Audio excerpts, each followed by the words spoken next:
예, 거기 교재는 900페이지 펴놓으시고요. 900페이지.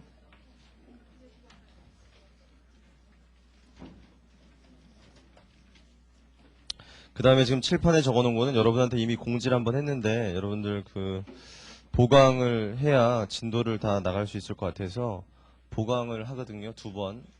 원래 한 번만 하려고 그랬는데 여유 있게 하려고 2번 하는데 일단은 다음 주에 우리가 내일도 수업이 있고요. 우리 내일 수업 있고 다음 주에는 월요일, 화요일 이틀만 있는 건데 수요일, 목요일 이렇게 이틀 더 강의를 할 거고요.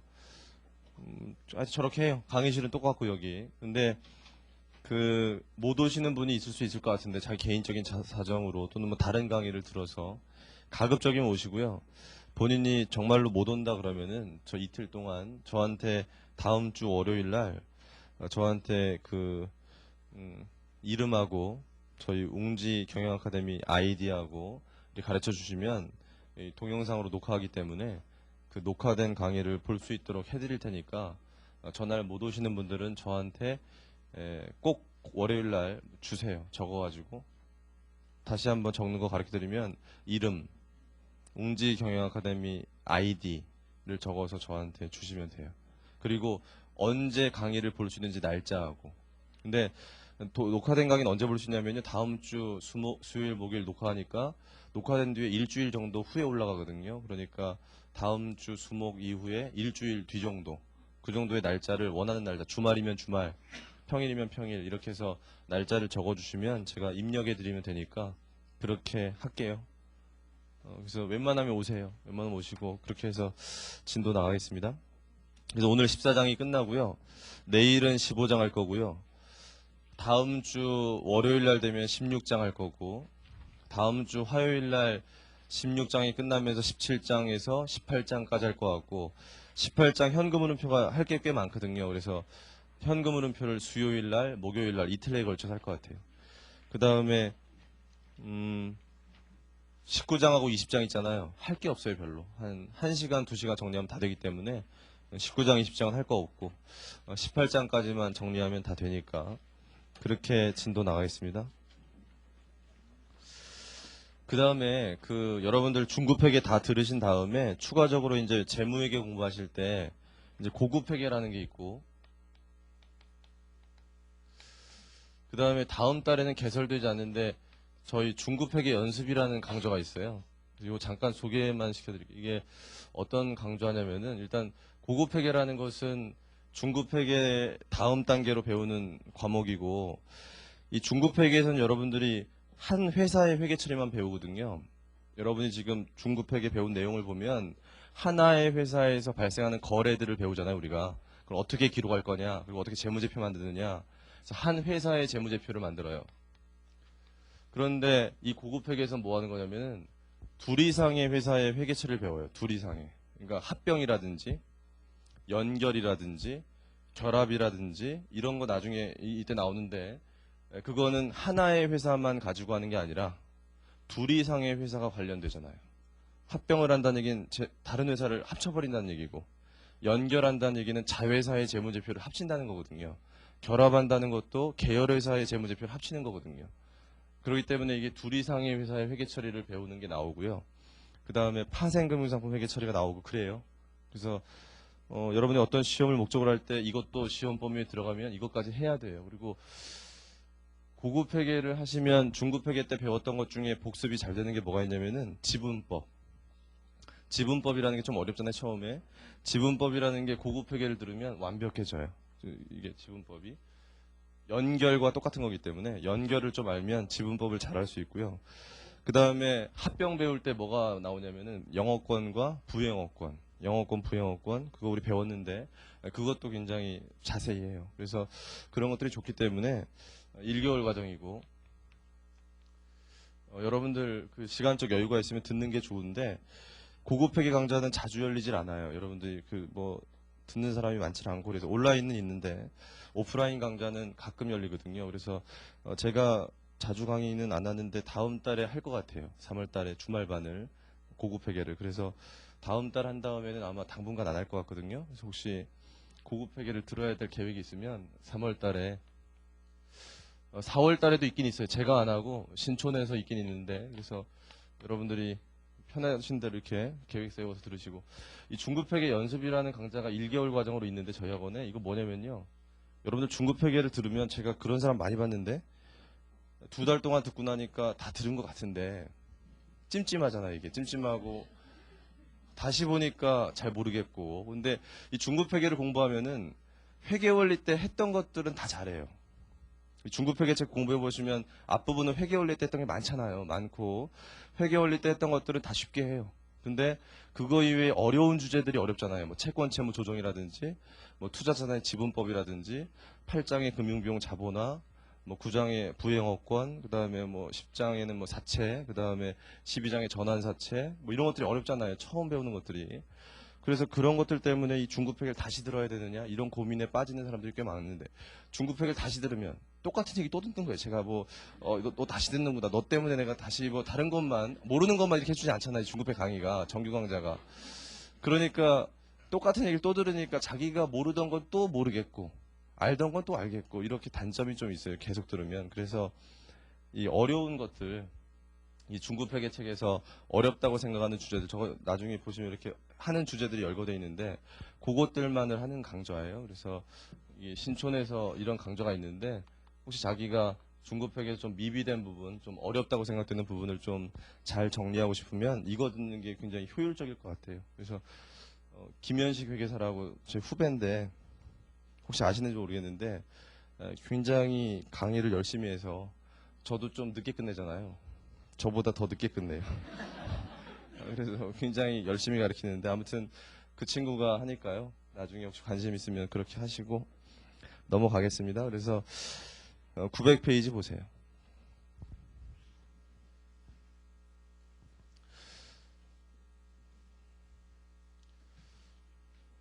그 다음에 그 강의 시간표 혹시 나중에 보시면 재무회계 연습이란 강좌도 있거든요. 4월 달에 하는 거 제가. 이 재무회계 연습은 여러분 듣는 거 아니에요. 재무회계 연습 강좌는 2차, CPA 2차. CPA 2차 시험 보는 사람들이 듣는 거고, 또는 세무사. 근데 세무사도 이건 좀 어렵기 때문에 세무사도 들을 필요 없고요. 공인회계사 2차 시험 공부한 사람들이 듣는 거기 때문에 여러분이 듣지 마세요. 이거 1개월 과정으로 있는데, 주말반에. 공인회계사 2차 시험. 그래서 이건 여러분들이 듣는 거 아니고. 900페이지 보세요, 거기. 900페이지 예제 14번. 건설형 공사계약이 나오는데, 일단 우리가 건설형 공사계약 일반적으로는 무슨 기준 적용하는 거예요? 진행 기준 적용하는 건데, 그 진행 기준 적용하는 건 앞에서 다 해봤죠? 중요한 게 뭐가 중요하다 그랬어요? 공사 손실 날 때 회계 처리. 그게 가장 중요해요. 그것만 잘 하시고, 예제 14번을 보시면 얘는요, 예외적인 거, 예외적인 거.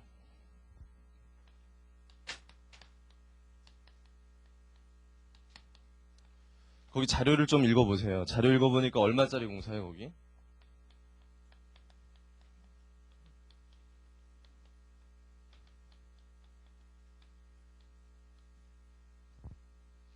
얼마짜리 공사예요, 거기? 100만 원짜리 공사인데 공사 원가가 주어져 있어요. 근데 여러분 잘 보시면 지금까지 배웠던 문제와 얘가 다른 점이 뭘까요? 자료 주어진 게. 한번 찾아보세요, 뭔가. 얘가 잘 보니까 이제까지 문제들이랑 뭐가 달리 덜 주어졌어요, 보니까.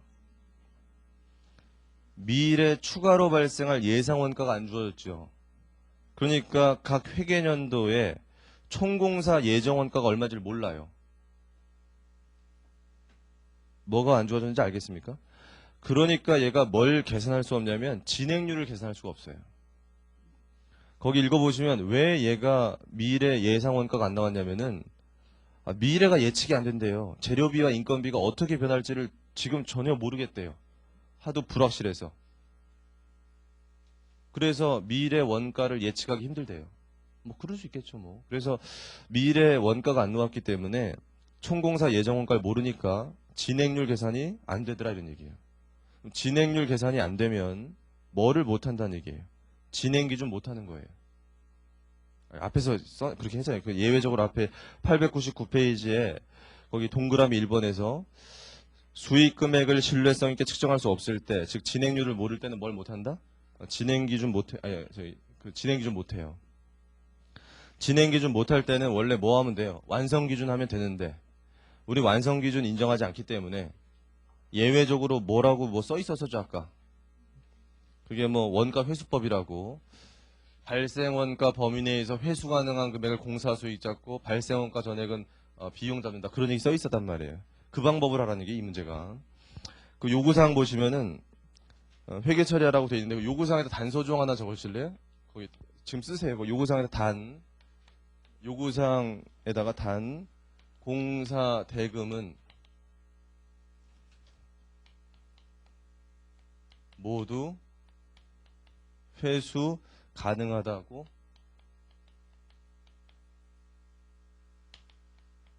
판단된다.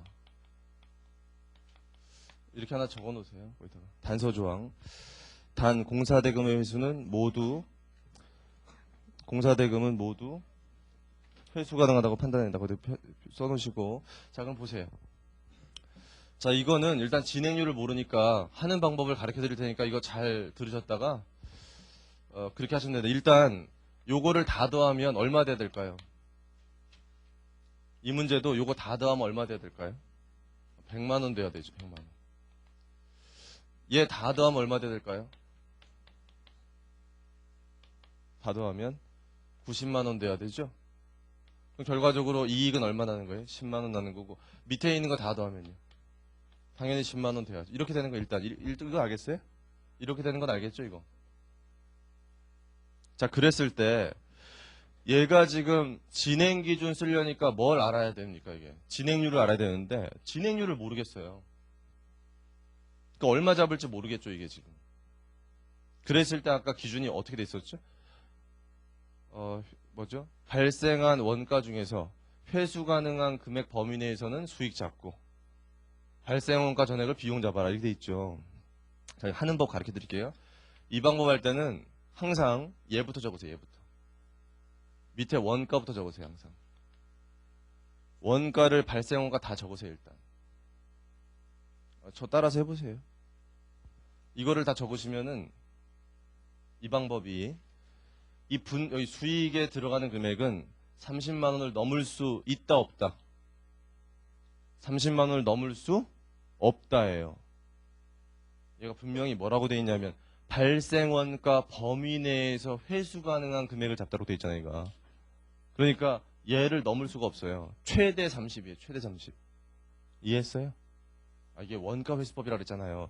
먼저 회수되는 금액은 뭐만큼만? 원가만큼만 잡는다고요. 이게. 이익을 절대로 안 잡아요. 그러니까 여기 적을 수 있는 게 뭐만큼? 30만 원까지. 근데 조건에서 전부 다 회수 가능하다 그랬죠? 그러니까 얼마 잡으면 돼요? 이해돼요 지금? 그러니까 이익이 얼마 돼요? 제로가 돼요. 제로.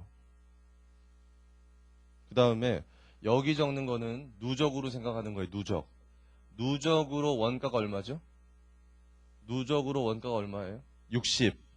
60인데 30 잡았으니까 30 잡아야죠. 이거부터 적으라니까 이거부터. 그럼 여기 적는 게 누적으로 얼마까지 돼요? 60까지 돼요. 60. 누적으로 60까지만 돼요. 그 중에 회수할 수 있는 것만 적어야 돼요. 회수할 수 있는 거. 근데 문제 자료에서 제가 단서 조항을 뭐 적어줬죠? 다 회수 가능하다고 했잖아요. 이렇게.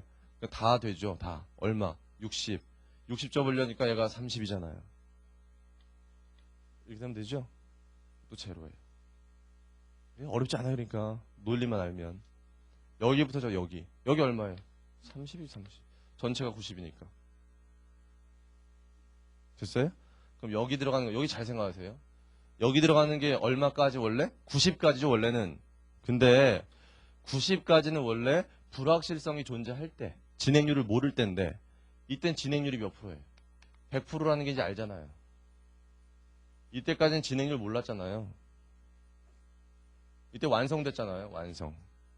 완성됐으니까 이제 불확실은 없고요. 대금에서도 다 되는 거예요. 그럼 공사 수익이 얼마 돼야 돼, 반드시? 100만 원 돼야 되기 때문에 마지막엔 얼마 잡는 게 맞겠어요? 40 다 잡아야죠. 여기 주의하세요. 그러니까 여기가 얼마 돼요? 10만 원. 이게 끝이에요, 이 문제. 이렇게 하는 건데. 그러니까 결과적으로 초기에 회수되는 건 다 뭐만 회수됐다고 봤어요? 원가만 회수됐다고 보고 마지막에 다 회수된 것이 이익이다라고 보는 거예요. 이게 원가 회수법. 그래서 연습 한번 해보시면 되는 거니까 넘어갈게요. 이거 넘어가겠습니다. 901페이지 하단에 보시면 예제 15번 해드릴게요.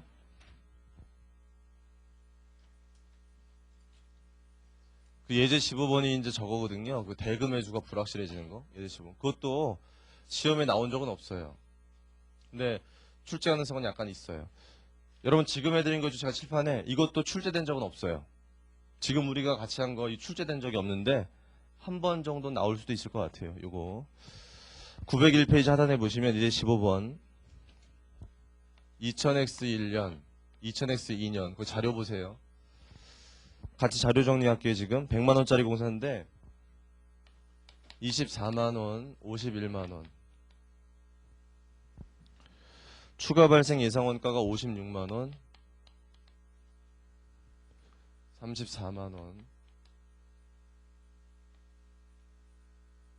자, 그럼 이거 더하면 뭐가 나오죠? 이거 더하면 총공사 예정 원가가 나오죠. 그럼 하나 물어볼게요. 얘는 진행률 계산이 돼요, 안 돼요? 얘는 되죠. 이렇게 자료가 주어지면 되는 거예요. 이렇게 자료가 주어지면 공사 진행률 계산할 수 있어요. 원가 기준법으로. 어떻게 나누면 나와요? 이거 나누기 이거 하면 되죠? 이거 나누기 이거 하는 거죠? 이렇게 계산하세요. 빨리 진행률.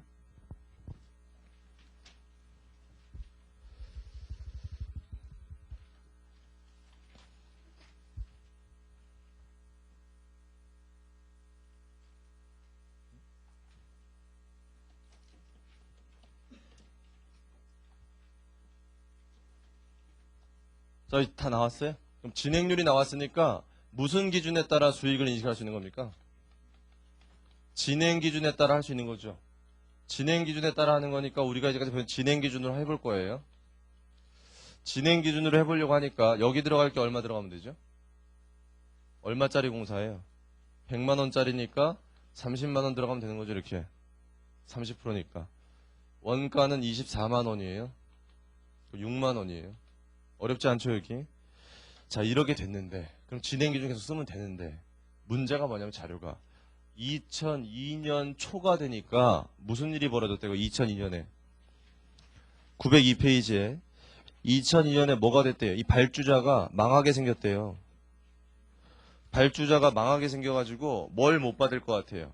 대금을 못 받을 것 같아요. 공사는 실컷 했는데. 그럼 공사 실컷 하고 돈 못 받으면 말짱 헛거잖아요. 그러니까 진행률에 따라서 더 이상 수익을 인식하기가 힘들다 이런 얘기예요. 우리가 진행률에 따라 수익을 인식하는 데는 어떤 전제가 깔려있냐면 대금 회수가 가능해야 되잖아요. 그런데 진행률은 아는데 대금 회수가 불확실해요. 그럼 못한다 그랬잖아요. 아까 기준이 대금 회수가 불확실하면 언제까지 못 잡는다 그랬죠? 현금 받을 때까지. 여기 보니까 현금 받은 게 얼마예요? 2001년에 얼마 받았죠? 2001년에? 현금 받은 거? 20만원 받았고 자료 보니까 추가적으로 얼마 회수했대요? 15만원. 그러면 2002년까지 회수한 금액은 누적으로 얼마예요? 35만원을 회수했어요. 그 얘기는 수익으로 인식할 수 있는 게 누적으로 얼마까지? 35만원까지예요. 현금 받았으니까. 바뀐 거예요. 여기까지 진행기준 하다가 더 이상 진행기준 못하는 거 이제 불확실해져가지고 30만원을 잡았잖아요. 누적으로 이거 잡아야 되잖아요. 얼마만 더 잡으면 돼요. 5만원만 더 잡 이렇게 하는 거예요. 원가는 얼마 발생했냐면 뺀 것만큼 발생했죠. 얼마예요? 27만원? 맞아요. 27만원? 그러니까 빼니까 손실이 22만원. 이게 답이에요. 이렇게 할 줄 알면 돼요. 이 정도. 이게 대금 회수가 불확실해지면 이게 현금 받은 것만큼 잡는 거구나. 넘어갈게요. 자, 그 다음에 두 번째, 그 밑에 공사계약의 분할과 병합을 보겠습니다. 이 공사계약의 분할과 병합은 이번에 기준이 개정되면서 도입된 거예요. 도입된 거고 중요성은 높지 않아요. 중요성은 약간 낮고 그렇지만 처음 도입된 거니까 출제 가능성은 좀 있다. 처음이라서 도입된 지 얼마 안 되니까. 그래서 개념을 좀 잡으면요. 일단 첫 번째 줄에 건설형 공사 계약은 공사 계약별로 수익과 원가를 인식하여야 한다. 밑줄 쳐놓으시면 일단 공사는 뭐에 따라서 잡는 게 원칙이다? 건별로, 계약 건별로. 공사 계약 건별로 수익을 인식하는 게 원칙이에요. 여러분 건설회사 가보시면은 건설회사라는 게 건설 현장이 어때요? 여러 군데 있잖아요. 여러 군데. 아파트 건설도 여러 군데서 하잖아요. 이렇게. 그러니까 현장이 여러 개 있고 그 현장들마다 계약을 했을 거 아니에요. 이렇게. 그러니까 공사 계약이 여러 건 있다고 여러 건. 여러 건 있으면 공사 계약 건별로 수익을 인식하는 게 원칙이에요. 거기 나온 것처럼. 그런데 여기서 분할과 병합이라는 건 뭐냐면은 그 하단에 첫째라는 거 보세요. 첫째. 밑에 두 첫째. 여러 자산의 건설공사에 대해 단일의 계약을 체결했다 하더라도 다음의 조건을 모두 충족한다면 각각을 독립된 건설공사로 본다. 그래서 903페이지 A, B, C 세 가지가 나오는데 그건 나중에 읽어보세요.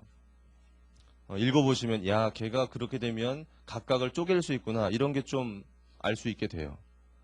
그럼 무슨 말이냐면 계약서는 하나로 썼지만 그 조건을 만족한다면 그 건별로 어떻게 아니 그 계약서 한 건이지만 그 공사 여러 개를 쪼개서 수익 인식하라는 거예요. 그게 분할이에요. 분할. 개념이. 공사계약의 분할. 이해해요?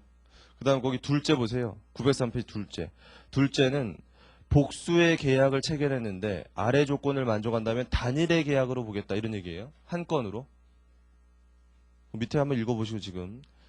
복수로 계약을 체결했으면 계약 건별로 해야 되죠. 원래 건별로.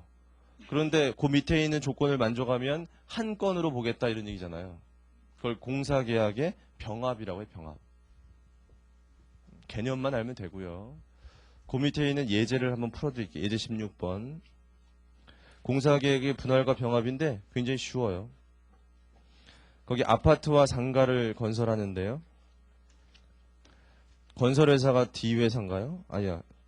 건설회사 C건설회사고 D회사와 계약을 체결했는데 아파트 상가를 보니까 한 건으로 계약했어요? 두 건으로 계약했어요? 보니까? 이 문제 예제 16번. 아파트와 상가를 계약서를 한 건으로 썼어요? 두 건으로 썼어요? 보면 알잖아요. 한 건으로 썼죠? 한 건으로. 도급 금액이 하나로 나와 있잖아요. 1,000만 원이라고. 그러니까 한 건으로 계약을 체결했어요. 그러면 사실 특별한 언급이 없으면 어떻게 수익 인식하면 돼요? 한 건으로. 그리고 그 밑에 원가 집계된 거 보세요. 원가 집계된 거 보면은 아파트와 상가의 원가가 각각 발생했는데 합계 보세요. 합계. 총공사 예정 원가는 얼마입니까? 860만 원인데 2년 동안 첫 해 발생한 게 얼마? 첫 해 발생한 게 합계만 보세요. 560만 원이니까 진행률이 몇 프로에 나와 있는데 65.11%면 이게 한 건의 계약이니까 첫 해년도에 수익 인식할 거 몇 퍼센트? 65.11% 잡는 게 맞잖아요 원래. 다음 페이지 해답 보세요 일단. 904페이지 해답. 해답에 2번 보세요. 2번. 단일 계약에 의해서 공사 손익 인식하는 거. 그게 원래 원칙이잖아요. 그게. 거기 잘 보세요 지금. 1차 년도에는 공사 수익을 몇 퍼센트 잡으면 되죠? 몇 퍼센트? 65.11%. 얼마에 대해서? 1,000만 원에 대해서. 그러면 되잖아요. 그러니까 얼마 잡혔어요 거기? 6511 잡혔잖아요 거기. 원가는 얼마예요? 전체적으로 560만 원 이렇게 되잖아요. 2차 년도 나머지 잡으면 되잖아요. 되게 쉽잖아 이거는. 다시요. 이게 지금 한 건의 계약이잖아. 한 건의 계약. 그러니까 아무 말이 없으면 한 건으로 하는 거잖아요. 그러니까 그 2번이 그냥 일반적인 거예요. 근데 요구상 1번은 뭐라고 돼 있어요? 요구상 1번은 계약 분할하라고 된 거는 아파트와 상가를 분할해서 한번 해보라는 거예요. 분할해서. 한번 해볼게요. 아파트와 상가를 분할하려니까 뭐가 문제가 되냐면은 이 도급 금액을 아파트와 상가로 쪼개줘야 돼요. 도급 금액이 아파트 게 있고 상가 게 있을 거 아니에요. 이걸 쪼개줘야 되는데 안 나왔죠. 쪼갠 게. 안 나오죠 당연히. 왜냐하면 한 건으로 계약했으니까. 그러니까 우리가 아파트와 상가 계약 금액을 분리해 줘야 돼요. 그러려니까 어떤 자료가 주어졌냐면 원가 자료가 다 주어졌는데 720만 원하고 아파트가 맞죠? 상가가 140. 이게 전체 금액인데 이것들의 이익률이 얼마라고 주어졌냐면 10%와 30%래요. 그 얘기는 잘 보세요. 원가라는 것은 이게 원가죠. 원가인데 아파트 이익률이 30%라면 이게 원가율은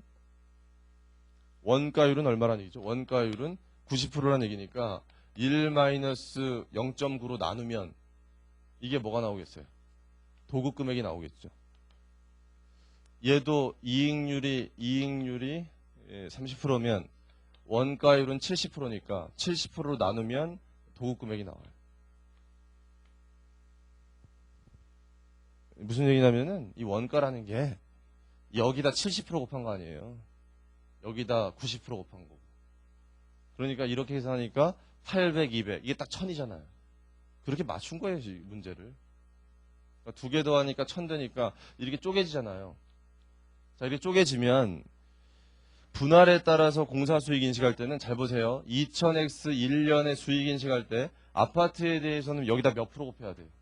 아파트에 대해서는 거기 몇 프로? 70% 곱해야 돼요. 상가에 대해서는 몇 프로 곱해야 돼요?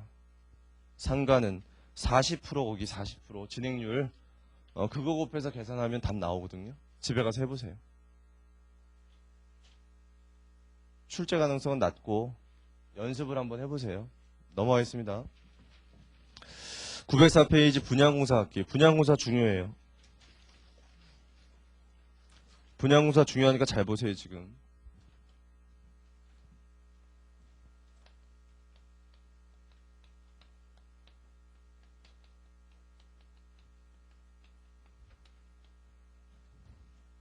우리가 지금까지 배운 건 분양이에요, 도급이에요?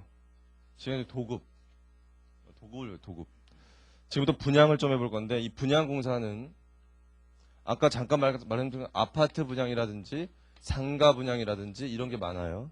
아파트와 상가를 분양하는 거는 도급공사는 남의 땅에 가서 건물만 지어주고 돈 받는 거죠.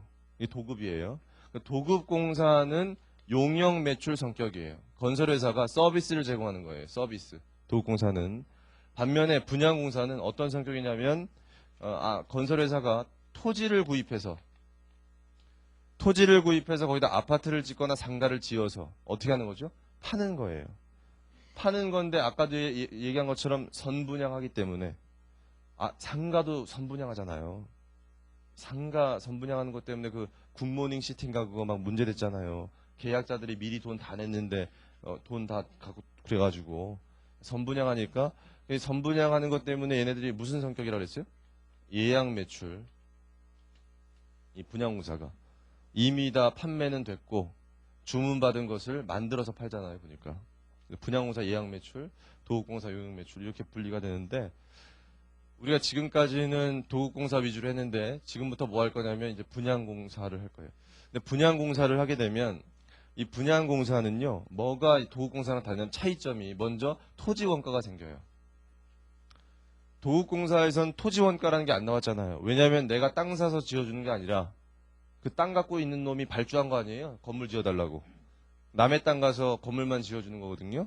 근데 분양공사는 건설회사가 토지를 구입해서 거기다 아파트를 짓거나 상가를 지어서 파는 거예요. 그렇기 때문에 토지 원가가 생기더라. 토지 원가. 이 토지 원가는 공사 원가에 들어가겠어요? 안 들어가겠어요? 이 분양공사 하는데 공사 원가에 들어가야 안 들어가요? 들어가죠. 땅도 사야 짓는 거니까. 그리고 분양해서 팔 때 땅도 팔아요? 안 팔아요? 같이 파는 거죠. 땅도 같이 파는 거잖아요. 그러니까 토지의 원가가 공사 원가에 들어가요. 그게 얘랑 차이점이에요. 그 다음에 또 하나 차이점이 거기 나와 있는데 거기 좀 보세요. 좀 거기 토지 원가라고 있잖아요. 토지 원가 밑에. 그 다음에 뭐가 있냐면 이주대여비라는 게 있어요. 이주대여비.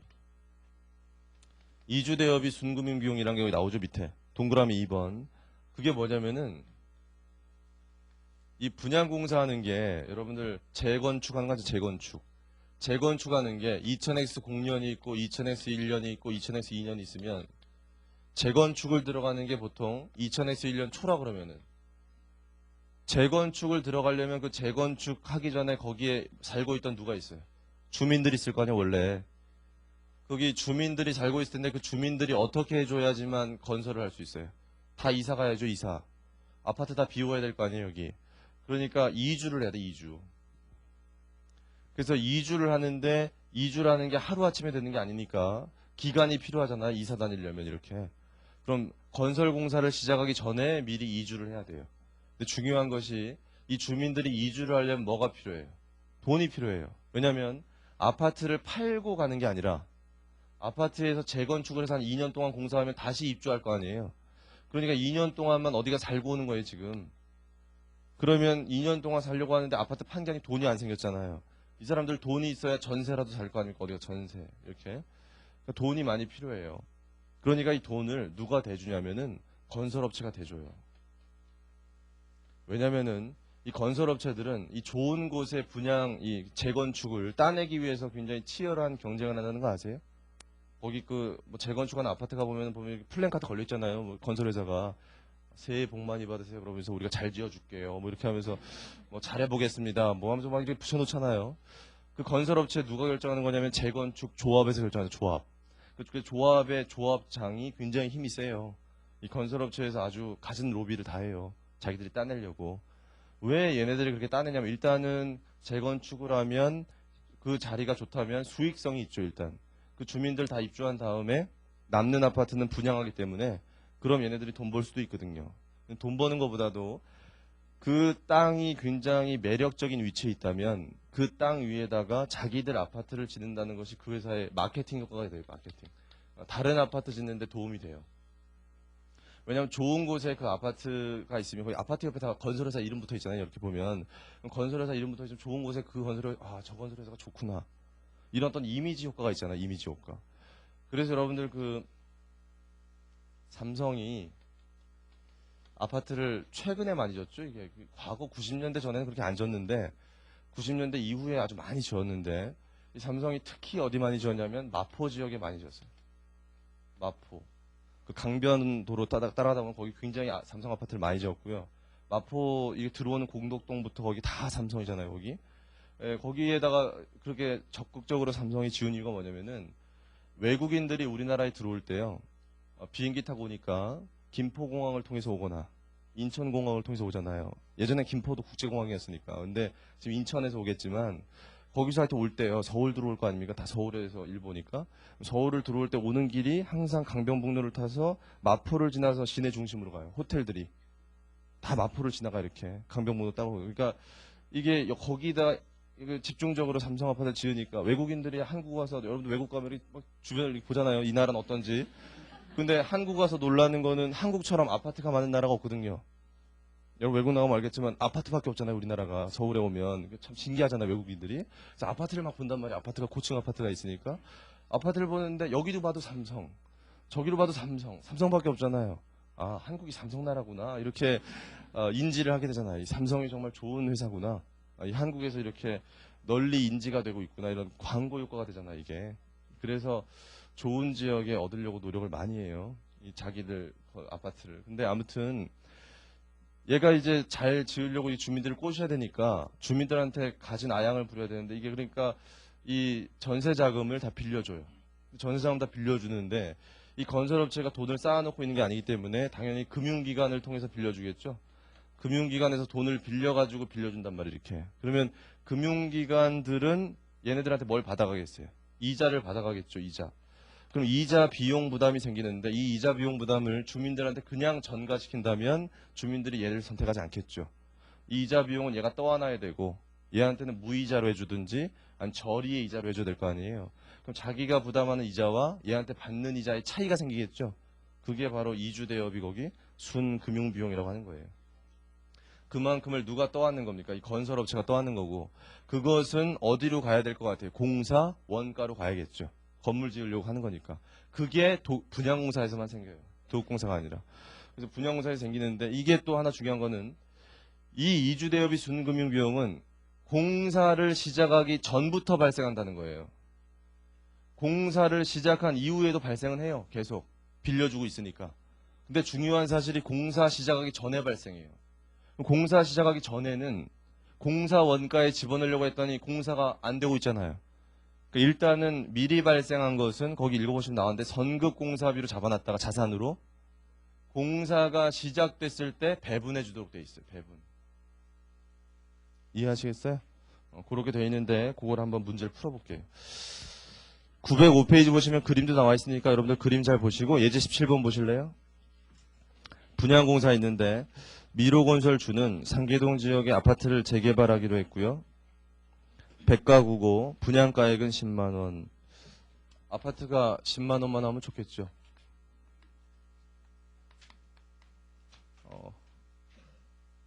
10만원. 10만원인데 곱해보니까 그럼 100가구니까 곱하면 건설업체는 이 분양이 완료되면 얼마의 돈이 들어와요? 1000만원의 돈이 들어와요. 1000만 다 하면. 이게 총 분양대금이에요. 총 분양대금. 이 총 분양대금이라고 하는 것이 도급공사할 때 뭐랑 똑같을까요? 이 총 분양대금이 그 도급공사할 때 뭐랑 똑같겠어요? 이게 총공사 계약금이랑 똑같아요.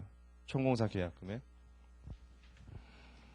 그 다음에 보시니까 2001년도에 분양이 어떻게 됐대? 분양이 100% 완성됐대. 100%. 분양이 100% 완성됐다는 얘기는 분양이 100% 완성됐다는 얘기는 뭐라는 얘기죠? 분양이 100% 완성됐다는 얘기는 다 팔렸다는 얘기죠. 2001년에 아파트가 다 팔렸다. 2001년도에 아파트가 다 팔렸다 이런 얘기예요. 다음 페이지 보면 원가 자료가 나오는데 토지 원가가 나오죠. 그러니까 토지 원가가 나온다는 얘기는 얘가 무슨 공사라는 걸 알 수 있는 거예요. 분양공사구나 분양공사 이게. 그걸 알 수 있어요. 토지 원가 나오니까. 발생원가 누적액 나오는데 그건 뭐 하는데 들어간 원가일까요? 발생원가 누적액은 아파트 짓는데 들어가는 거죠 그게. 추가 발생 예상원가 나와 있기 때문에 뭘 계산할 수 있을까요? 진행률 계산할 수 있겠죠. 그 다음에 원주민에 대해서 이주비를 대여해 줬는데 공사 개시 전까지 발생한 공사 개시 전까지란 표현이 중요한 거예요. 공사 개시 전까지 발생한 순금 비용 10만 원 있더라 이런 얘기예요.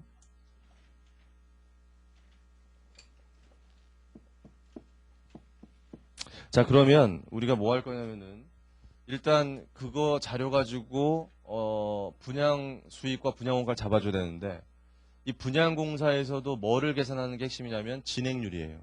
역시 진행률 계산을 잘해줘야 되는데 진행률은 아까 우리 무슨 기준법? 원가 기준법이니까 원가를 집계해 봐야 돼요. 거기 보니까 240만 원. 여긴 얼마라고 돼 있냐면 610만 원. 이렇게 나와 있어요. 그 자료 보세요. 그다음 추가로 발생한 예상 원가가 여기 얼마냐면 360만 원. 여기는 없어요. 자, 이런 식으로 돼 있죠, 보니까. 이거 두 개 더하니까 얼마 돼요? 600만 원. 여기는 얼마가 돼요? 610만 원. 그러면 우리가 총공사 예정원가라는 건 이거 좀 지우고 분자에다가 뭘 적었죠? 분자에다가 발생원가 누적액. 발생원가 누적액을 적었고 분모에다 뭐 적었어요? 분모에다 총공사 예정원가를 적으면 그게 진행률이었죠, 이게. 그러면 잘 보면 여기서는 얼마 적어야 되냐면 240만 원이죠, 일단. 240만 원이 발생원가고 총공사 예정원가는 600이죠. 그럼 잘 보세요. 자, 이렇게 파악을 했는데 여기에는 뭐가 빠져 있어요? 토지원가가 빠져 있죠. 여기에는 토지원가가 빠져 있어요. 그리고 이주대여비와 관련된 금융비용도 빠져 있어요. 여기 10만 원이라고 적혀 있는 거. 그럼 걔네들이 요 진행률을 계산할 때 포함이 되는 게 맞느냐 안 되는 게 맞느냐 그 얘기예요 지금. 걔네 두 가지도. 근데 그 분명한 사실은 걔네 두 가지도 공사원가예요 아니에요? 공사원가예요 걔네도. 공사원가에 포함될 건데 그렇다면 진행률 계산할 때도 포함이 돼야 될 것 같은데 포함될 거냐 안 될 거냐 그게 문제거든요. 결론이 뭐냐면 포함되지 않는다예요. 왜 포함이 안 되냐면 걔네를 여기다 포함시키게 되면요. 분모에 그걸 포함시켜야 될 거 아니에요? 총공사 금액에. 그 다음에 분자에 보시면은 얘가 발생원가인데 토지라는 건 공사 시작하기 전에 먼저 구입해야 될 거 아닙니까? 공사 시작할 때 이미 토지원가는 다 발생했을 거 아니에요. 토지원가가 분자에 다 들어가는데 토지라는 금액이 굉장히 크다는 거 알죠? 땅값이 비싸기 때문에 토지 금액이 굉장히 커버리면 이게 초기에 뭐가 왜곡돼 버려요. 진행률이 왜곡돼요. 땅 파기 시작했는데 진행률이 굉장히 높아져요. 토지 때문에. 야, 이 진행률이 왜곡되면 안 되겠다. 그래서 이 토지와 이주대여비라는 게 공사 시작하기 전에 발생하잖아요. 공사 시작하기 전에 발생하는데 요거를 진행률엔 포함시키지 말고 진행률은 얘네 빼고 계산하고 진행률이 계산됐으면 그 다음에 진행률에 따라 안분해 주자 그랬어요. 그걸 읽어드릴게요. 책에 있는데 어딨냐면 904페이지 하단에 분양공사의 동그라미 1번 토지원가 보세요. 토지원가 거기 읽어볼게요. 아파트 신축 분양업자가 진행기준 적용해서 수익을 인식할 때 당해 아파트 부지로 사용될 토지의 취득원가는 토지를 제외한 총공사 예정원가에 대한 공사 발생액의 비율에 따라 공사원가에 산입하도록 하고 있다. 그 얘기가 진행률에는 포함시키지 말고 진행률에 따라 안분하라는 얘기죠. 보니까. 따라서 이 경우에 아파트 부지로 사용될 토지는 재고자산. 토지는 원래 뭐죠? 토지는 여러분 이제까지 공부했을 때 유형자산이라고 공부했잖아요. 근데 얘는 왜 재고예요? 얘가 판매 목적이니까 그렇죠. 이거 아파트 지어서 팔 거 아니에요, 토지. 그래서 재고자산이 맞고요. 그래서 얘는 용어를 용지라고 써요. 토지라고 해버리면 혼동되니까 용지 그렇게 하는데 참고하시고. 자, 동그라미 2번도 보시면 동그라미 2번 905페이지 첫 번째 줄에 거기다가만 표시 아니다. 거기 밑에 두 번째 줄 밑에서 두 번째 줄 보시면 끝에 이자 수익의 차액 중 공사 개시 전까지 발생한 부분은 선급 공사 원가로 계상하여 공사 개시 후 공사 진행률에 따라 공사 원가로 계상하도록 규정하고 있다. 거기까지. 거기까지 표시하신 다음에 이제 보세요. 그러면 얘네를 진행률에 포함 안 시키고요. 그냥 바로 계산하면 돼요. 그러니까 얘가 몇 프로 나오냐면 40% 나오고요. 얘가 몇 프로 나오냐면 100% 나와요. 그럼 진행률이 나왔으니까 이제 진행률에 따라 수익 인식 한번 해볼게요. 2000x 1년, 2000x 2년. 자, 그럼 먼저 분양 수익을 잡아요. 분양 수익을 잡는데 분양 수익을 잡을 때는 뭘 곱하는 게 중요하냐면은 일단 분양 수익은 다 더하면 얼마 돼야 될까요? 다 더하면 1000만 돼야 1000만 1000만 돼야 되는데 그럼 우리 앞에서 배운 것대로 뭐 곱해야 돼? 일단 진행률 곱해서 진행률이 이거 곱해야죠. 그럼 40% 곱하는데 이 분양공사는 여러분이 주의할 게 뭐냐면 진행률 말고 분양률이 있어요. 그래서 분양률도 고려해야 돼. 분양률. 근데 얘는 지금 보니까 분양률이 처음부터 몇 프로였죠 아까? 100%. 다 분양됐잖아요. 100%니까 곱하나마나예요. 곱하나마나인데 1000만 원에다가 분양률 곱하고 진행률 곱해야 돼요. 책에 나와 있는데.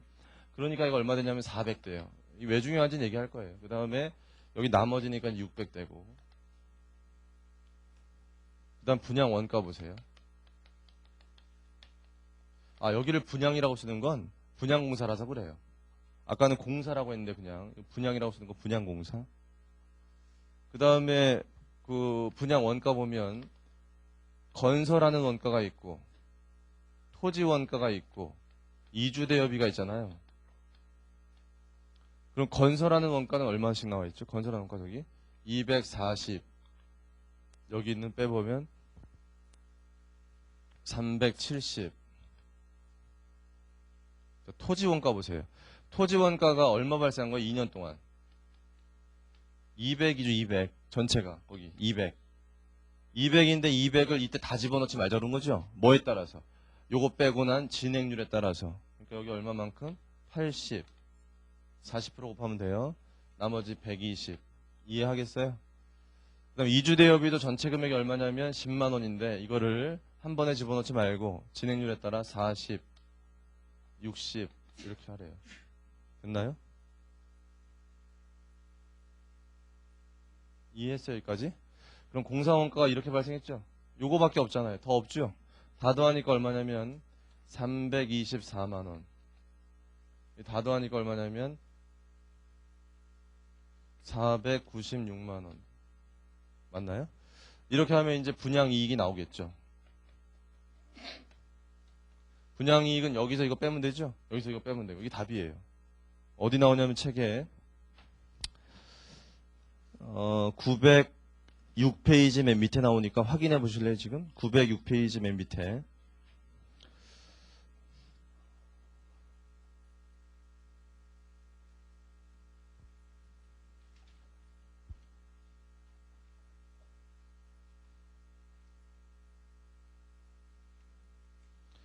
다 했으면 주의할 거 말씀드릴게요. 다 했으면 뭘 주의해야 되냐면은 얘는 분양률이 몇 프로니까 어렵지 않았어요. 분양률이 100%니까 어렵지 않았는데 여러분 분양공사는 반드시 시험에 이게 나올 가능성이 굉장히 높은데 미분양된 게 나올 가능성이 되게 높아요. 미분양된 거 해드릴게요. 연습 문제 있는데 나중에 가르쳐드리고 지금 이거를 미분양된 걸로 한번 해드릴게요. 잘 보세요. 이 문제. 얘는 지금 2001년에 지금 몇 퍼센트 분양됐죠? 아까? 100%. 미분양이 없다는 얘기예요. 미분양이 무슨 말인지 알죠, 여러분들? 건설회사들은 미분양되면 골치 아픈 거예요. 미분양됐다는 얘기는 그 회사가 뭐를 떠안고 있는 거예요? 재고를 떠안고 있는 거예요. 안 팔린 아파트. 그게 계속 안 팔리면 망하는 거예요, 회사가. 그러니까 빨리 팔려야 되거든요. 근데 아무튼 시험 문제가 이렇게 나왔어요. 요게 2001년에는 분양이 50%만 됐대요. 그 얘기는 몇 프로만 팔렸다는 얘기예요. 50%만 아파트가 팔렸다는 얘기예요. 그리고 2002년에 가서야 나머지가 다 분양됐대요. 나머지가 다. 분양이 완료됐어요. 그렇게 시험 문제 나왔다. 그럼 달라져야 돼, 이게. 어떻게 달라질까요? 보세요, 잘. 일단 분양 수익을 다 잡을 수가 없어요. 진행률은 40% 됐지만 전체를 수익 잡을 수 없고요. 얼마까지만? 분양된 것까지만 잡아야 돼요. 그러니까 여기다 다시 뭘 곱해줘야 돼요? 분양률. 분양률을 곱해야 되기 때문에 여기가 얼마로 바뀌겠어요? 200으로 바뀌어요. 그럼 200만 수익을 잡아요. 이거 잘 알아야 돼요. 연습 문제 있는데. 200으로 되는데 그럼 200인데 얘를 해보니까 이만큼이에요. 원가가? 손실나죠 이렇게. 그럴 수 없잖아요. 여기를 분양률 곱해서 했다면 원가도 뭐만큼은 빼줘야 돼요. 미분양된 것만큼 빼줘야죠. 얘도 미분양된 거 안 잡았으니까. 그러니까 이 전체 원가 중에 몇 프로만큼 빼면 돼요. 50%만큼 빼야 돼요. 미분양 원가를. 이거 계산해보면 162만 미분양 원가를 빼줘야 돼. 원가에서. 그러니까 162만만 원가가 되고 그러면 전체 200에서 이거 빼니까 이익 나오죠. 이해됐어요? 자, 2002년 보세요. 잘. 2002년에는 자연스럽게 돼요. 일단 진행률 몇 프로? 100%. 100%. 그 다음에 분양률 몇 프로? 100%. 얼마만큼 누적으로 잡아야 돼? 1000만 원 다 잡아야죠. 얼마 잡았어요? 200밖에 안 잡았죠. 자연스럽게 얼마가 잡혀요? 800이 잡히니까 미분양 때문에 안 잡았던 수익이 자연스럽게 잡혀요. 누적 개념이기 때문에. 그럼 이게 잡히면 여기만 잘해주면 돼요. 이건 문제 없는데 여기서 뺐던 거 여기서 어떻게 줘야 돼? 더해줘야죠. 162만 원. 더해주고 원가 나오면 빼면 답이에요. 이거 할 줄 아셔야 돼요. 미분양. 그래서 미분양되면 미분양된 것만큼 수익 못 잡고요. 원가도 빼는 거고요. 나중에 분양됐을 때 잡으면 돼요. 이게 연습 문제 있는데 연습 문제 어디 있냐면은 927페이지. 927페이지 연습 문제 6번 분양공사 거기 보시면 두 번째 줄에 2001년에 분양이 60%, 2002년에 30%가 이루어졌고 나머지는 2003년에 완성됐다 이렇게 돼 있는데 그 문제 나중에 꼭 풀어보세요. 아니, 어려워요. 어려운데 보람이 있어요. 풀면. 그래서 나중에 연습 문제 풀어보시고 907페이지로 오세요. 907페이지. 이제 거의 다 했습니다. 건설공사와 관련된 특수항목인데 다음 페이지 넘기시면은 908페이지 5가지가 나와요. 그 5가지 정리해 드릴게요. 909페이지에 표에 정리되어 있는 거.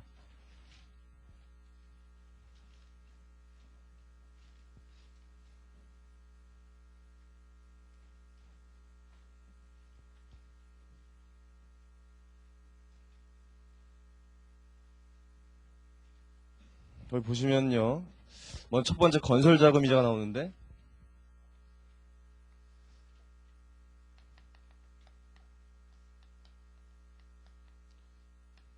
일단 이거 공식이 제가 지금 칠판에 적는 게 이게 뭐예요? 이게 진행률 계산하는 공식이라는 거 알겠어요? 진행률 계산할 때 우리가 발생원가 누적액을 적고 총공사 예정원가를 적어서 나누기 하잖아. 이렇게 퍼센티지 나오고 자, 이렇게 하는데 먼저 건설자금이자 보시면 건설자금이자가 뭡니까? 건설자금이자. 건설자금이자가 건설하는 과정에서 발생한 차입금 때문에 이자죠. 이거 우리 어떻게 하도록 돼 있어요? 금융비용 자본화를 선택할 수 있도록 돼 있잖아요. 그래서 건설자금 이자라고 나온 건 회사가 어떻게 하기로 했다? 자본화 시키기로 했다. 이렇게 생각하세요. 자본화하는 걸로 선택했다. 자본화하는 걸로. 그럼 자본화하는 걸로 선택했다면 건설자금 이자는 공사 원가일까요? 아닐까요? 그러니까 공사 원가일까요? 아닐까요? 공사 원가가 맞지요. 원가에 포함이 돼요. 그러면 원가에 포함이 되는데 원가에 포함이 된다면 어떤 고민을 해야 되냐면 그럼 진행률 할 때 더 할까? 이걸 고민해 봐야 돼요. 진행률 계산할 때 포함시킬까? 이걸 고민해 봐야 되는데 얘는 포함시키지 못해요. 왜 못하냐면 당해년도의 건설자금이자는 알고 있는데 총공사 예정 원가를 알려면 뭐도 알아야 돼요? 이게 미래 발생할 건설자금 이자도 알아야 돼요. 근데 미래 발생할 이자 비용을 미리 할 수 없잖아요. 그래서 여기 못 집어넣어요. 현실적으로 못해요. 건설자금 이자는 진행률에 포함시킬 수 없고요. 어떻게만 하면 돼요? 발생한 것만큼 급여개념도에 잡아주면 돼요. 아주 간단해요. 그러니까 급여개념도에 발생한 것만큼 급여개념도에 잡아주기만 하면 돼요. 진행률은 고려할 필요 없이. 그 다음에 거기 밑에 하자보수비, 이게 되게 중요한 거예요. 하자보수비가 아주 시험에 잘 나오는 건데 하자보수비라는 것은 건설회사가 건설공사 다 끝난 다음에 뭐 해주는 거죠? 하자보수해 주는 거예요. 하자보수. 들어봤죠? 근데 하자보수가 문제가 뭐냐면 건설공사를 2000X 1년부터 2000X 2년까지 했다고 쳤을 때 하자보수는 공사가 완성되기 전에 발생하는 겁니까? 공사가 완성된 이후에 발생하는 겁니까? 당연히 이후에 발생하는 거지. 공사 완성되기 전에 발생한 것은 그냥 공사 원까지 하자보수가 아니죠. 하자보수라는 건 공사 완성된 다음에 해주는 거예요. 그러니까 하자보수는 반드시 이때 발생해요. 이때 발생하지만 그 하자보수를 뭐로 잡아야 된다? 공사 원가로 잡아야 되기 때문에 기준에 뭐라고 되어 있냐면 공사가 완성되는 회계년도에 미래 발생할 하자보수를 예측해서 다 잡도록 되어 있어요. 그게 뭐랑 똑같은 거냐면 제조회사들이 물건 판 다음에 판매보증비 잡죠. 우리 판매보증 충당금 잡는 거 한번 배웠었죠. 앞에서 잠깐. 그거랑 똑같은 거예요. 이게. 그래서 공사 완성되는 2000X 2년 12월 말 이 시점에 뭘 잡아야 되냐면 차변에 하자보수비 잡아야 되고요. 대변에 하자보수 충당부채 잡아서 미래 발생할 금액을 다 잡아줘야 돼요. 그랬을 때 이게 공사원가에 들어가요? 안 들어가요? 공사원가에 들어간다. 하자보수비가 공사원가에 들어가요.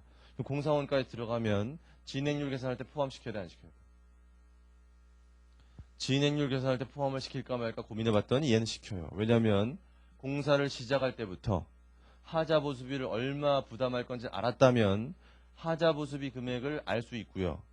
그 다음에 하자보수비는 분자에 언제 들어가죠? 공사 완성되는 회계년도에 들어가면 되거든요. 그러니까 진행률 계산할 때 포함할 수 있기 때문에 하자보수비를 예측할 수 있다면 진행률 계산에 포함을 시켜요. 해볼게요. 예제 가지고. 예제 18번에 있으니까. 그 다음에 3번에 계약적 공사원가는 뭐냐면은 이런 거예요. 공사를 이때 시작할 건데요. 계약에서. 계약할 것이 확실하니까 공사를 좀 미리 했어요. 그러니까 이때부터 공사 시작하는 건데 이제 막 공사 우리가 해야 되니까 미리 좀 공사를 시작했어요. 그럼 공사 시작하기 전에 그 공사 원가가 좀 발생했잖아요. 그거 어떻게 할 거냐 그건데 그거는 당연히 공사가 시작되는 회계연도에 포함시켜주면 된다. 별거 아니니까. 그래서 그거는 공사 원가에 들어가는 거고요. 진행률에도 포함이 돼요. 반면에 그 밑에 수주비라는 게 있어요. 동그라미 4번에 수주비. 이 수주비라는 건 뭐냐면 건설공사를 따내기 위해서 발생하는 비용이에요. 건설공사를 따내기 위해서 발생하는 비용은 일반 회사의 뭐랑 똑같냐면 마케팅 비용이에요. 광고, 우리가 영업하러 다니죠, 영업. 그거예요, 이게. 건설공사 따내야 되니까. 그럼 일반 회사는 마케팅 비용을 어떻게 처리하죠? 판관비죠, 판매비와 관리비. 그러니까 건설회사도 수주비는 판매비와 관리비로 가야 된다라는 게 예전 기준이었어요. 예전 기준이. 그러다가 이번에 개정됐어요. 이 개정돼서 원래 수주비는 판관비로 가야 될 것 같은데 이번에 개정하면서 어디에 집어넣자? 공사원가에 집어넣지요. 그냥. 그 공사를 따내기 위해서 수주비가 발생했다면 그 수주비는 공사원가에 집어넣죠. 읽어보시면 그래요. 개정된 부분이에요, 이번에. 그래서 공사원가에 집어넣는데 공사원가에 집어넣어요. 공사원가에 집어넣으면 문제는 진행률에 포함시켜야 안 시켜요. 진행률에 포함을 시키려고 생각을 해봤는데 해보니까 이 수주비라는 게 금액이 어때요? 좀 커요. 토지처럼. 건물 공사를 따낸다는 것에 수주하는 활동에 수주비가 꽤 많이 들어간다. 그럼 수주비 금액이 크다면 토지와 똑같이 처음에 집어넣으면 뭘 왜곡시키겠어요? 진행률을 왜곡시킬 가능성이 좀 있잖아요. 수주비가. 토지랑 똑같이 하자. 토지랑 똑같이 하면 어떻게 하면 되죠? 진행률에는 포함 안 시키고 진행률에 따라 어떻게? 안 분해주면 되죠. 그렇게 하도록 돼 있어요. 수주비. 근데 여기 단서조항 보시면 중요하지 않으면 계약 전 공사원가처럼 바로 포함시킬 수도 있어요. 근데 시험 문제에서요. 특별한 언급이 없으면 수주비는 중요하다고 생각하세요. 시험 문제 특별한 언급이 없으면 수주비는 중요하니까 토지처럼 하세요. 토지. 그 다음에 그 밑에 선급공사비. 그건 안 봐도 되는데 그건 당연한 얘기인데 선급공사비라는 거는 여러분 건설 현장에 가시면 이렇게 야적되어 있는 건설 자재 봤어요? 이렇게 건설 자재 쌓여 있는 거. 투입된 거예요? 안 투입된 거예요? 투입되지 않았죠. 건설공사에. 투입이 안 돼 있지만 이걸 일단 구입은 했잖아요. 보니까. 그럼 돈은 지출됐는데 그 공사원가로 봐야 돼 안 봐야 돼? 아직은 아니죠. 투입된 게 아니잖아요. 투입된 게. 그 얘기거든요. 거기. 투입되기 전까지는 일단 공사원가에 포함시키지 말라는 거예요. 쌓여있는 거 있잖아요. 쌓여있는 거. 그래서 투입된 다음에 공사원가로 봐라. 성급공사비 잘 안 나오는데요. 쌓여있는 거는 일단 포함시키지 마세요. 나중에 사용했을 때 발생원가로 가는 거니까. 됐습니다. 거기까지 하시고 909페이지 표를 보시면요. 그 표 중요해요. 잘 정리해야 돼요. 거기 표 보면은 하나만 물어볼게요. 거기에 분양공사에서만 나오는 게 뭘까요? 분양공사에서만 나오는 거. 첫 번째는 토지원가와 두 번째는 이주대여비 그 두 개. 그 두 개는 분양에서만 나와요. 나머지 밑에 있는 것들은요. 분양에서도 나오고 도급에서도 나와요. 둘 다 나와요. 분양과 도급 둘 다 나올 수 있다. 그 밑에 있는 것들은 분양, 도급. 그런데 잘 보세요.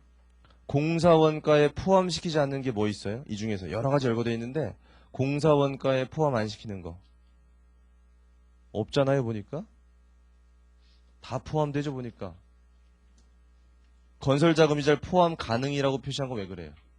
선택할 수 있기 때문에 건설, 금융비용 자본화는 선택 가능하기 때문에 포함 가능이라고 써놓은 거고. 그러면 얘네들이 공사원가에 다 들어간대요. 그럼 진행률 계산할 때 포함시킬까 고민해봐. 진행률. 이게 되게 중요한 거거든요. 진행률 계산할 때 넣을까 했더니 진행률에 넣는 건 뭐밖에 없어요. 진행률에 포함시키는 거는 하자보수비하고 계약 전 공사원가밖에 없어요. 그러니까 걔네들이 시험에 잘 나오죠. 걔네 시험에 잘 나오는데 계약 전 공사원가는 잘 안 내요. 시험에. 그러니까 하자보수비가 굉장히 중요하다. 이렇게 정리를 하시고 나머지는 읽어보시고 예제 18번을 해보세요. 같이.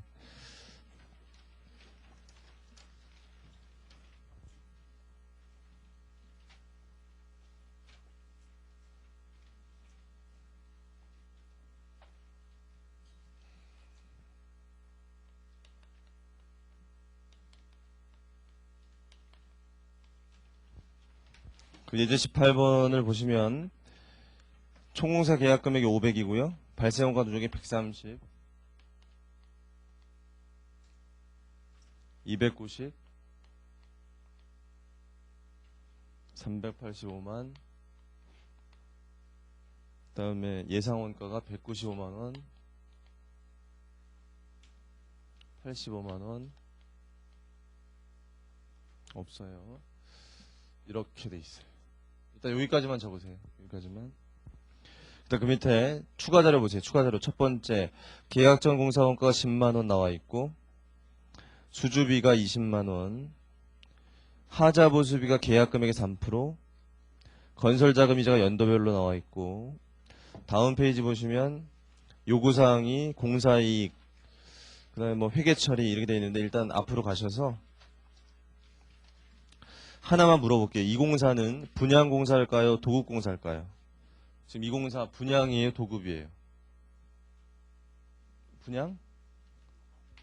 도급공사예요. 도급공사. 도급공사. 도급공사.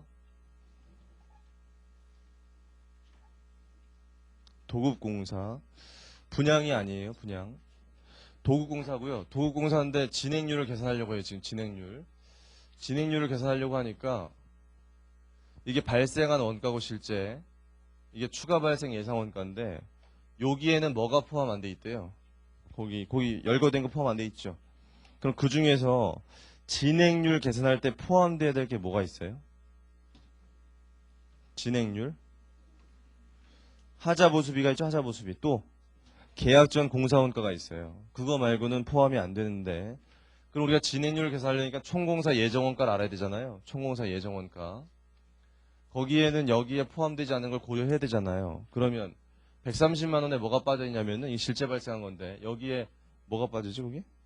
그 계약 전 공사원가가 계약하기 전에 발생한 거잖아요. 근데 그건 어디에 포함시키는 거예요? 공사 개시한 회계연도에 포함시키는 거잖아요, 그게.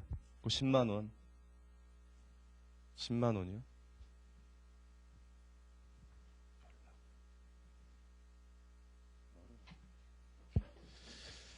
그래서 그 10만 원을 여기다가 어떻게 해줘야 돼요? 더해줘야 돼요.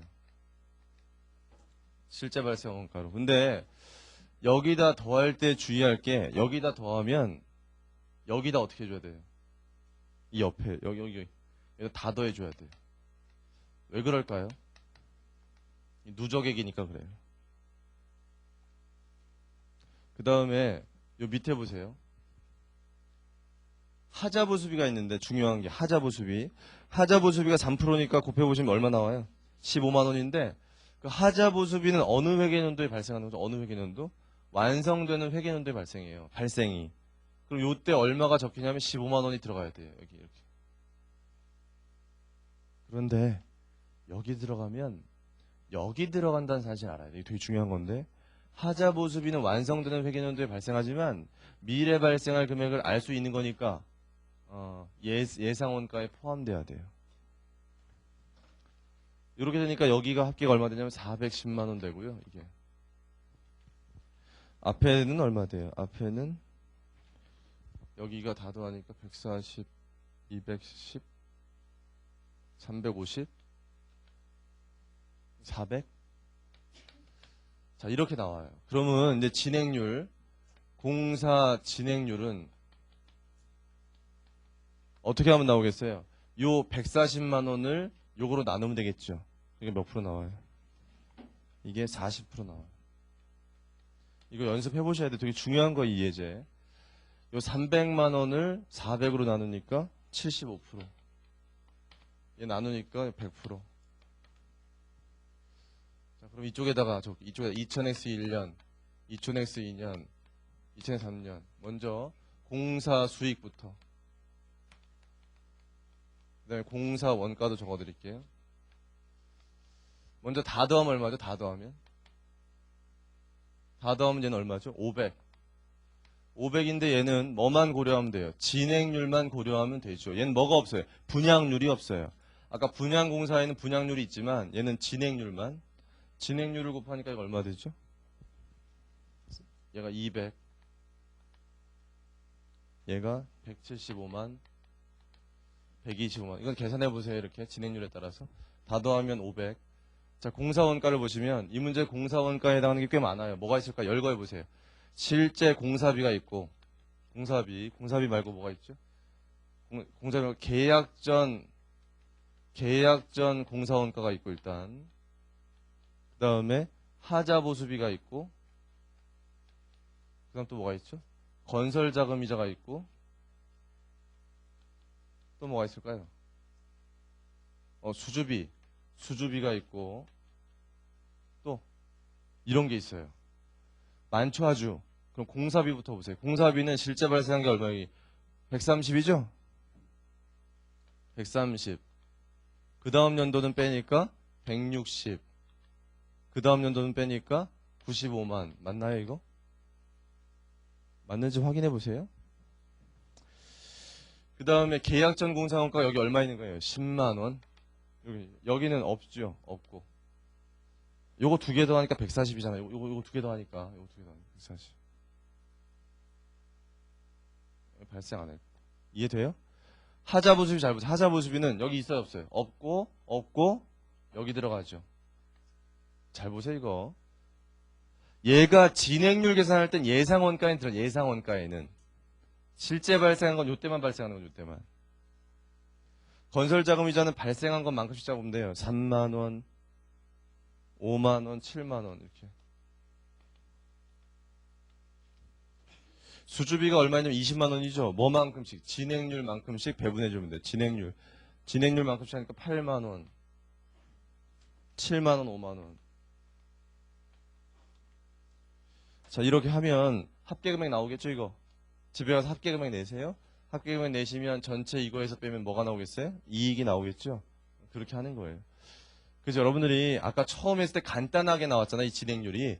근데 시험 문제 가면은 이렇게 복잡한 게 나와요. 복잡한 게 나오면 어떤 것들을 고려해서 진행률을 해야 되느냐, 진행률이 계산이 된다면 어떻게 배분해야 될 거냐, 이걸 알고 있어야 돼요. 연습을 좀 잘 하시고. 오타가 하나 있거든요. 911페이지에 분계를 보세요. 거기 분계 보니까 5번째 줄에요. 5번째 줄에 차변의 공사원가 얼마라고 되어 있습니까? 거기 143만 원. 옆에 미성공사 143만 원 나왔는데 그 밑에 보시면 합계금액이 얼마예요? 151만 원이죠? 151만 원으로 고치세요. 그 밑에 있는 게 맞아요. 151만 원으로 고치면 돼요. 분계상의 금액을. 넘어갈게요. 맨 밑에 보면 기타 고려할 사항이 있는데 다음 페이지 보시면요. 이거 읽어보세요. 집에 가서 913페이지까지. 설명드릴 게 뭐가 있냐면은 912페이지 하단에 동그라미 5번하고 동그라미 6번 보세요. 생산설비, 그다음 가설제. 먼저 생산설비 보시면 세 가지가 있어요. A, B, C. 요거를 좀 기억하실 필요가 있어요. 시험에 나올 수 있기 때문에. 그 A, B, C 보면은 먼저 B부터 볼까요? B. B는 여러분 건설회사 가보시면 건설 장비가 한 건설에만 쓰이는 게 아니라 여러 건설에 쓰일 거 아닙니까? 그럼 그 건설용 장비는 그 회계연도에 뭐가 발생하겠어요? 감가상각비가 발생하겠죠. 그리고 감가상각비를 여러 개 공사에 쓰였다면 어떻게 하는 게 맞아요? 안분해 줘야죠. 이렇게. 그 얘기예요. 보면. 별로 어렵지 않아요. A번 보세요. A번. A번은 뭐냐면 그 건설용 장비는 그 건설에밖에 안 쓰인대요. 그 건설에밖에 쓸 수 없는 거라면 중요한 게 뭐냐면 그 건설용 장비는 감가상각할 때 그 공사 기간과 내용 연수 중 짧은 기간 동안 해야 돼요. 왜냐하면 그 건설용 장비는 그 건설밖에 못 쓰기 때문에, 그거 쓰고 더 이상 못 쓰기 때문에. 그래서 그거만 좀 기억하시고. 세 번째 그 C번 보시면 걔는 한번 배웠었는데 우리 걔가 뭐냐면은 중동 지역에 우리가 예전에 건설공사하러 간 거 알죠? 말레이시아나 이런 동남아시아도요. 우리나라 건설회사들이 건설한 건물들이 있어요. 그런데 그런 데 가서 우리나라 건설회사들이 건설을 할 때 뭐가 필요해요?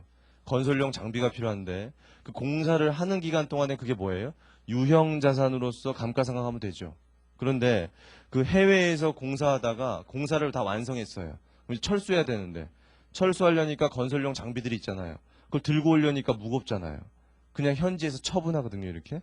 그거에 지금 이게 한번 했었죠 이거.